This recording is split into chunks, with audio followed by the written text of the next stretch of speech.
Hi అండి, అందరికీ welcome to Swapna's kitchen world. ఈరోజు నా కిచెన్లో తెలంగాణ స్టైల్ బోటి ఫ్రై ఎలా తయారు చేయాలో చూద్దాం.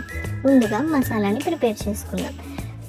ఇప్పుడు బ్లెండర్లో లవంగాలు, ఇలాచి, సోంపు, దాల్చిన చెక్క, పచ్చి ధనియాలు వేసుకొని ఫైన్ పౌడర్ చేసుకోవాలి.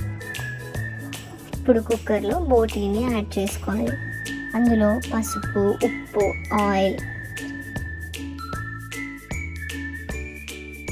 వాటర్ యాడ్ చేసుకొని మూత పెట్టుకోవాలి. హై ఫ్లేమ్లో 10 to 12 విజిల్స్ వచ్చేంత వరకే కుక్ చేసుకోవాలి.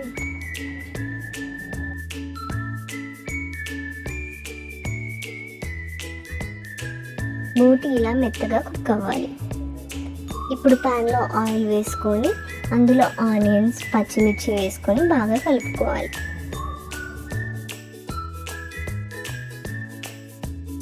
కొంచెం అల్లం వేసుకొని కలుపుకుందాం.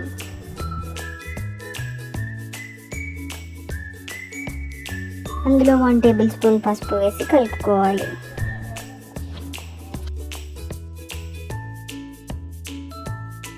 బోటిని యాడ్ చేసుకొని ఒకసారి కలుపుకోవాలి.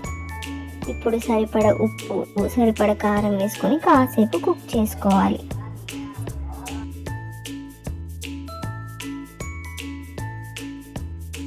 చేసిన మసాలా ఇంకా వేయించిన ధనియాల పౌడర్ వేసుకుంటే చాలు.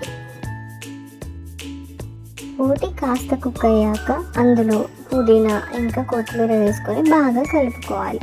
బోటి డీప్ ఫ్రై అయ్యాక ఆఫ్ చేసుకుంటే మన తెలంగాణ స్టైల్ బోటి curry ready. Thanks for watching.